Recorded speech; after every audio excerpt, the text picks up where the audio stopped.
Mas lalo pang umiinit ang usap-usapan matapos muling maglabas ng panibagong teaser ang Star Magic kaugnay ng misteryosong JG na unang nagpaingay sa social media. Sa pagkakataong ito, mas pinaigting nila ang intriga matapos ibahagi ang mensaheng just a glimpse of what's to come.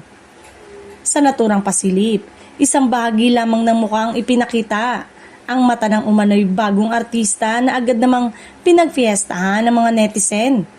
Marami ang nag-zoom at nagkumpara sa iba't ibang celebrities, umaasang matukoy kung sino ang nasa likod ng initials na JG. Kasabay ng naturang teaser, kapansin-pansin din ng petsang 4/13/2026 na tila nagsisilbing opisyal na araw ng contract signing.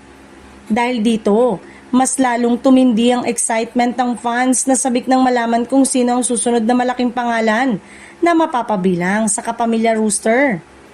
May ilan pang fans ang nagsasabing tila familiar ang mga mata na ipinapakita sa larawan, dahilan upang mas lalo pang lumawak ang mga espekulasyon.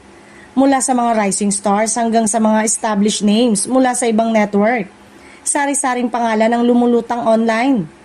Hindi rin maikakaila na epektibo ang ganitong strategy ng Star Magic na sa pagbubuo ng buzz, lalo na't paunti-unti nilang ibinibigay ang detalye upang mas mapanatili ang interes ng publiko hanggang sa mismong araw ng revelasyon. Sa ngayon, iisa lang ang hinihintay ng lahat, ang April 13 reveal. Kung sino man ang JG, siguradong magiging usap-usapan ito at posibleng magmarka bilang isa sa pinaka-inaabangang talent signing ngayong taon.